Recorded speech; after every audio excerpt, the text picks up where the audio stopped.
Ya, ketemu lagi teman-teman di part ke-6 ya. Ini merupakan video lanjutan dari video sebelum-sebelumnya. Masih di prediksi pamungkas soal TIU CPNS 2021-2022. Ya, kita langsung ke nomor 1. Pada sebuah sekolah terdapat dua grup. Di grup A ada 600 siswa dan 30% diantaranya adalah laki-laki. Jadi kita tuliskan di grup A ada 600 siswa. Oke. Ada 600 siswa. Nah, sekarang dikatakan lagi di sini 30% diantaranya adalah laki-laki. Jadi 30% diantaranya berarti dari 600 ya. 600 berarti itu adalah laki-laki di grup A. Saya misalkan dengan LA. Oke. Nah, sekarang kita masuk di kalimat berikutnya. Di grup B ada 400 siswa dan 75% diantaranya adalah laki-laki. Jadi kita buatkan juga yang seperti tadi. Jadi B ya, ini memiliki 400 siswa. Oke, nah sekarang dikatakan lagi bahwa 75% ya dari siswa di grup B, berarti 400 ya. 400 itu adalah laki-laki. Jadi saya tulis di sini laki-laki di grup B. Oke. Nah, sekarang kita selesaikan yang ini. 30% dari 600. 30% kali 600 berapa?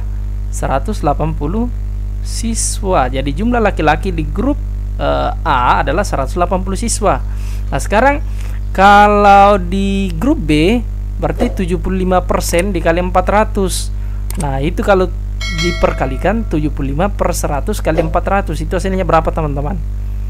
300 siswa ya. Oke. Nah, ya lanjut di kalimat berikutnya. Setelah beberapa siswa laki-laki pindah dari B ke A, 40% grup A adalah laki-laki. Berarti kita misalkan grup A setelah ada siswa dari B pindah ke A, itu saya misalkan dengan grup A2 ya. Oke, tadi dikatakan ada siswa pindah, jadi dari B ke grup A. Nah, persentase laki-laki setelah ada siswa pindah dari B ke A itu menjadi 40%. Nah, kalau tadi siswa yang pindah dari B ke A itu saya misalkan dengan X ya. Dan saya tuliskan di sini ya biar jelas. Siswa pindah. Oke. Nah, kalau sudah seperti ini, saya bisa lanjutkan ya. Jadi persentase laki-laki yang 40% itu menjadi membentuk persamaan sebagai berikut. Jadi di sini sama dengan kan siswa pindahnya kita misalkan dengan X ya.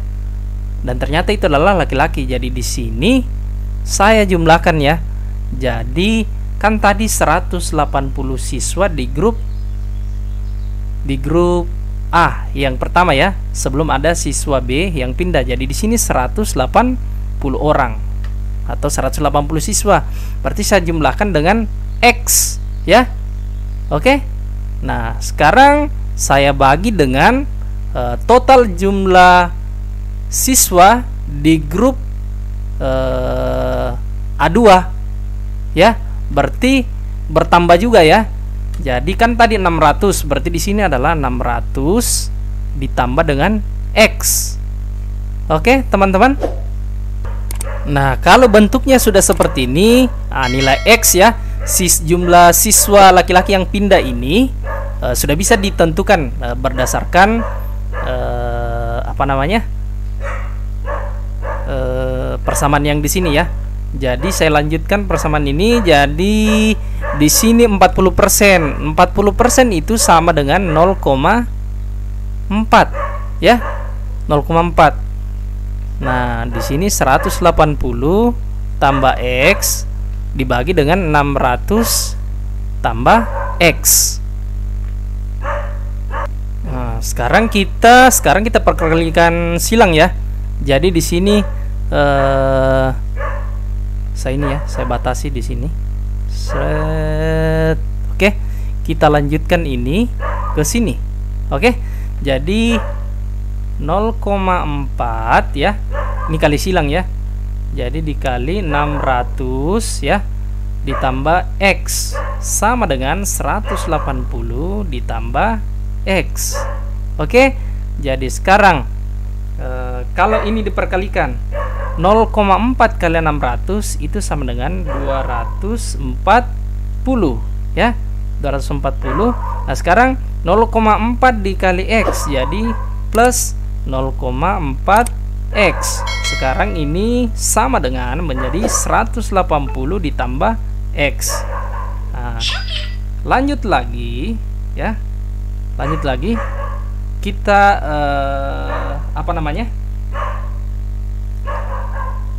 kelompokkan ya X dengan nilai yang ini ya. Jadi 0,4 pindah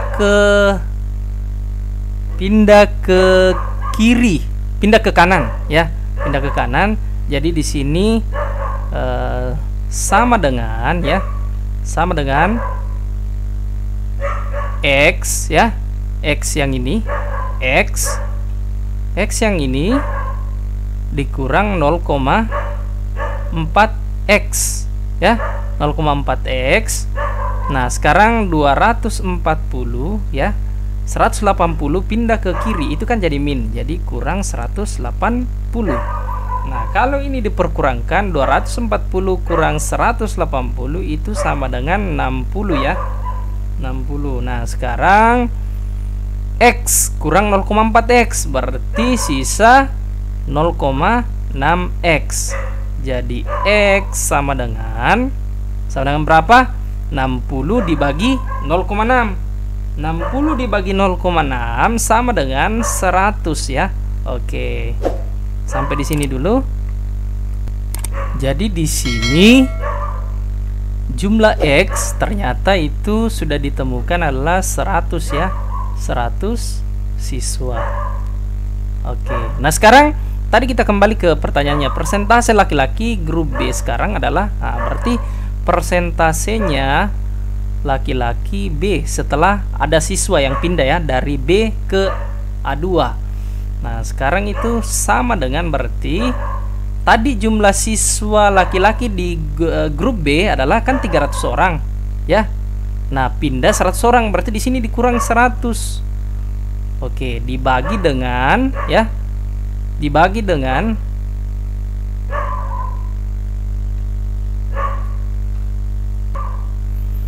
400 ya, dibagi dengan 400 kan tadi jumlah siswa di grup B totalnya kan 400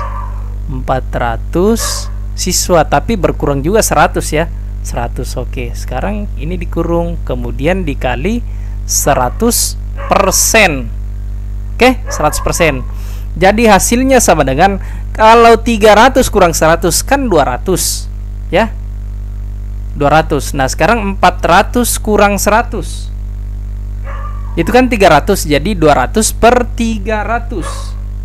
Oke, jadi 200 per 300 itu kan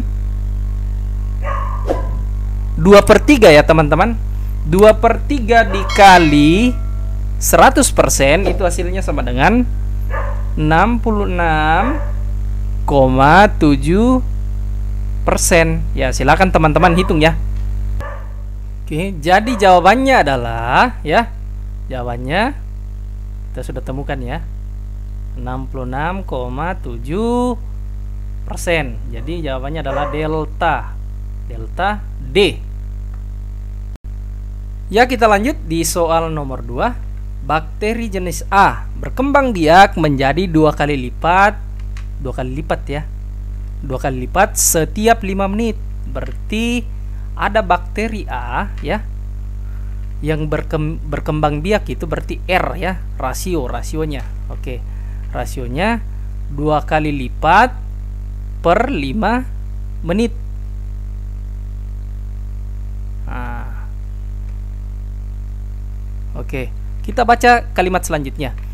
Banyaknya bakteri yang diteliti di awal sebanyak 10 bakteri. Jadi nilai A sama dengan 10 bakteri ya, 10. Oke, sekarang ini pertanyaannya ya. Maka berapa banyak bakteri setelah 1/2 jam? Jadi kalau 1/2 jam ini, 1/2 jam itu sama dengan 30 menit ya. Oke, nah tadi sudah dikatakan berkembang biaknya itu per 5 menit ya. Berkembang biaknya per 5 menit. Jadi di sini saya bagi 5 menit. Oke.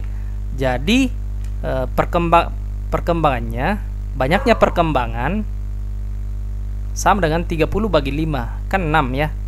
Oke, 6. Nah, sekarang kita buatkan model intervalnya ya. Nah, sekarang misalkan dari sini, dari jumlah A yang 10 ya. Ini kan ada 6 kali ya. 1, 2, 3, 4, 5, 6 ya. 6 kali ya. 5 menit, 5 menit, 5 menit, 5 menit, 5 menit, dan 5 menit. Berarti dari sini ke sini ya, itu kan saya misalkan ini tadi suku pertama A. Jadi di sini ada U2, U3, U4, U5, U6 yang ini ya, U6, dan terakhir adalah U7. Oke. Jadi yang kalau melihat soal seperti ini merupakan barisan geometri ya, barisan geometri. Nah, yang ditanyakan adalah berapa jumlah bakteri setelah setengah jam ya, 1/2 jam atau 30 menit. Berarti yang ditanyakan itu adalah U7 ya, yang di sini. Ini sama dengan berapa? Nah, dan di SMA kita sudah belajar rumus suku ke N untuk barisan geometri adalah suku pertama A dikali rasio ya. Rasio dikali dipangkatkan dengan N kurang 1. Oke. N-nya ini apa? Semoga teman-teman masih ingat ya. N ini adalah banyaknya suku. Nah, kita lihat interval yang di atas. Nah, tadi kan ada suku pertama A, suku kedua U2, suku ketiga, suku keempat, suku kelima, suku keenam, dan suku ketujuh. Nah, sekarang kan suku ketujuh. Jadi yang ditanyakan di sini adalah suku ketujuh. Jadi N-nya sama dengan 7. Ya. Nah, sekarang sudah diketahui rasionya ada 2. Dan suku pertama atau A sama dengan 10. Berarti di sini ya, U7 sama dengan ya, kita input ya. Jadi 10 kali 2 ya. Kali 2 dipangkatkan dengan N kurang 1. Berarti 7 kurang 1. Nah, ini menjadi 10 kali 2 pangkat 6. Oke, kita lanjut di sini ya, di sampingnya. Jadi U7 sama dengan 10 kali 2 pangkat 6. Itu bisa saya rubah kan jadi 2 pangkat 3 kali 2 pangkat 3. Masih ingat kan sifat-sifat perpangkatan? Jadi ini kan bisa jadi 2 pangkat 3 ditambah 3 ya, ditambah 3 atau 2 pangkat 6. Nah, sekarang saya uraikan jadi supaya lebih mudah ya. Jadi 10 kali 8 kali 8. Oke. 10 kali 8 kali 8 berarti 8 kali 8 kan 64. Jadi 640 ya setelah dikali 10. Oke, jadi jawabannya adalah delta. Oke, teman-teman, D. Delta 640. Oke, lanjut. Soal nomor 3. Dari penghasilan Suryadi 1 bulan 10%-nya untuk pajak.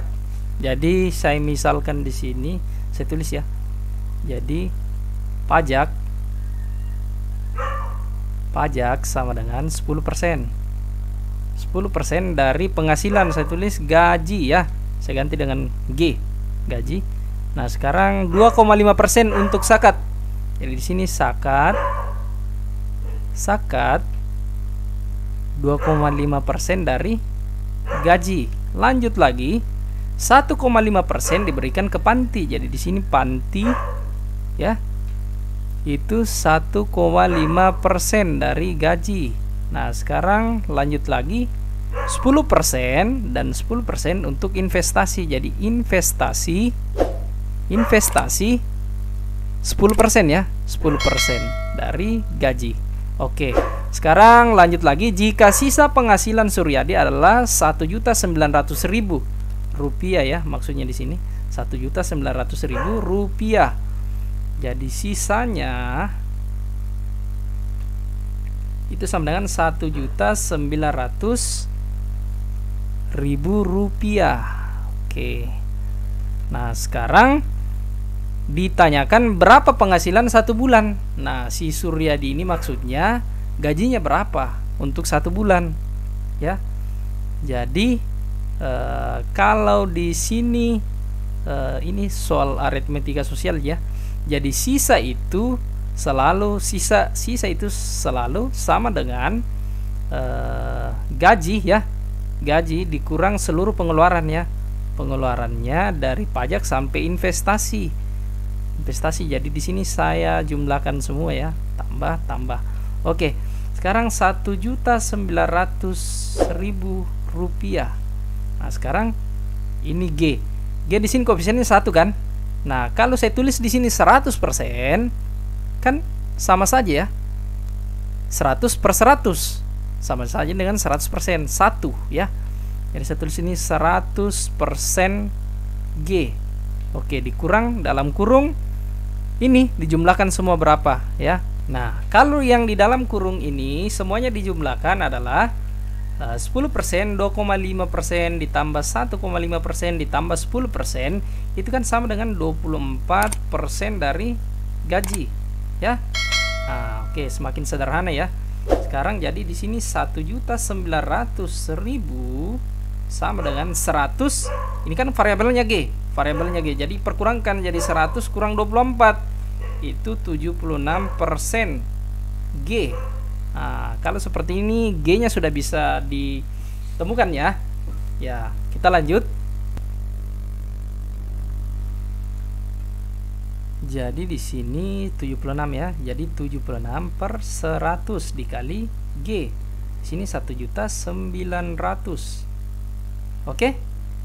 Nah, sekarang ada yang kira-kira bisa ditewaskan. Kalau 19 dibagi 19 berapa? Serot.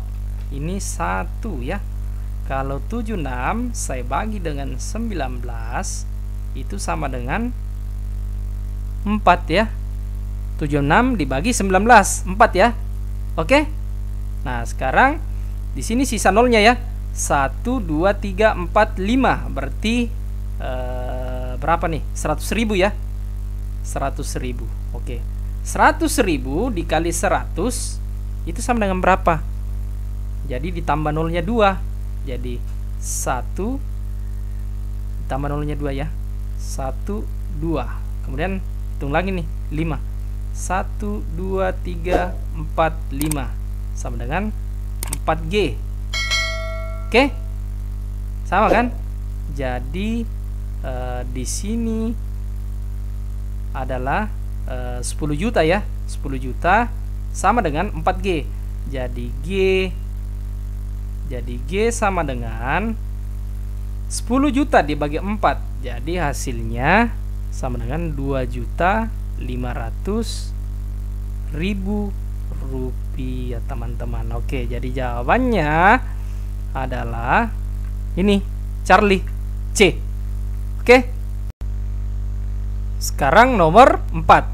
Dewa berjalan menempuh jarak 3/5 km dalam 3 menit. Berarti saya misalkan S ya, S jarak ya, 3/5 km. meter. Nah, sekarang dalam 3 menit berarti waktunya itu adalah 3 menit. Ya. Kalau dijadikan ke dalam satuan jam berarti 3/60 ya. Karena 1 jam itu kan 60 menit. Jadi di sini 3/60 jam. Oke. Nah, sekarang kita lihat pertanyaannya, berapa kecepatan rata-rata perjalanan dewa dalam 1 jam? Dalam 1 jam atau per jamnya berapa ya? Nah, sekarang kita ketahui bahwa rumus V itu sama dengan, atau kecepatan velocity ya, S per T. S per T. Jadi V sama dengan 3/5 ya, dibagi ini T. Nah, 3/60. Nah, sekarang ini diperkalikan, jadi 3/5 dikali ya, dibalik 60/3. Nah, kalau sudah seperti ini kita tewaskan ya. Jadi ini tewas dengan ini. 3/3 kan 1 ya. Nah, sekarang 60 dibagi 5 itu kan 12. Jadi hasilnya sama dengan 12 km per jam dalam 1 jam. Oke, jadi jawabannya adalah bravo ya, B. Lanjut di nomor terakhir ya, nomor 5. Umur Kang Dakri sama dengan umur istrinya bila angkanya dibalik. Misalkan kalau Dakri ya kan, Dakri punya umur 62 ya. Dakri punya umur 62, itu sama dengan umur istrinya ya, yang 26 ketika umur Kang Dakri ini dibalik jadi 26. Nah, ini contoh mungkin begini maksudnya ya. Oke. Nah, kita langsung di kalimat berikutnya. Jumlah umur mereka adalah 99 tahun. Jadi umur istri ditambah Dakri itu 99 tahun. Oke, lanjut lagi. Umur Kang Dakri 9 tahun lebih tua dari istrinya. Jadi umur Dakri itu sama dengan 9 tahun lebih tua dari istrinya. Ya, begitu ya teman-teman. Oke. Sekarang ada persamaan 1, ada persamaan yang kedua. Nah, sekarang persamaan 2 ini saya mau input ke persamaan 1 menjadi I ditambah ya Dakri. Dakri kan I tambah 9, jadi tambahkan saja di sini, jadi I ditambah 9. Nah, sama dengan 99. Jadi di sini kalau I tambah I kan 2I. Nah, sekarang 99 dikurangi 9 karena 9 pindah ke kanan jadi min ya. 99 kurang 9 karena pindah ke kanan min 9. Nah, ini 90. Oke. 2I ya. 2I. Jadi I sama dengan 90/2. Itu sama dengan 45. Ini umur istri. Tadi dikatakan sama ketika dibalik. Jadi umur Dakri sama dengan dibalik. Jadi sama dengan 45 berarti 54 ya. 54 dibalik ya. Dibalik. Nah, ditanyakan di sini berapakah usia Kang Dakri 5 tahun yang akan datang. Jadi umur Dakri setelah 5 tahun yang akan datang ditambah umurnya yang sekarang 54 itu sama dengan ya, sama dengan 59. Nah, jadi jawabannya adalah 59, berarti jawabannya adalah delta D ya. Oke, teman-teman.